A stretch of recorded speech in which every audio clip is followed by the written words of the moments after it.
Gugur ditembak KKB di Papua, jenazah Serda Rizal dijadwalkan tiba di rumah duka malam ini. Jenazah Serda Anumerta Muhammad Rizal Maulana Arifin direncanakan akan tiba di Bandung hari ini Jumat 28 Januari 2022 pada pukul 18.50 waktu Indonesia Barat. Rizal merupakan anggota TNI asal Kabupaten Bandung yang gugur saat kontak senjata dengan kelompok kriminal bersenjata di Kabupaten Puncak, Papua pada Kamis 27 Januari pagi.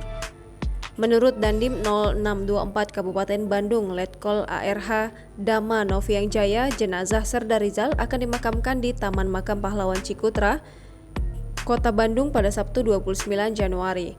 Lebih lanjut, Dama mengucapkan turut berbelasungkawa atas kepulangan Serda Rizal dalam tugasnya di Papua. Dama mengatakan Serda Rizal gugur dalam membela Negara Kesatuan Republik Indonesia di wilayah Papua.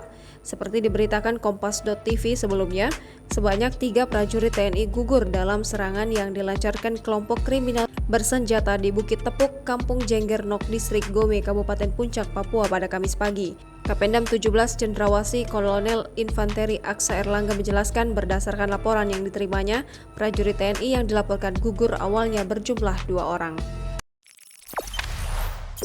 Jangan lupa subscribe, share, komen, dan like ya!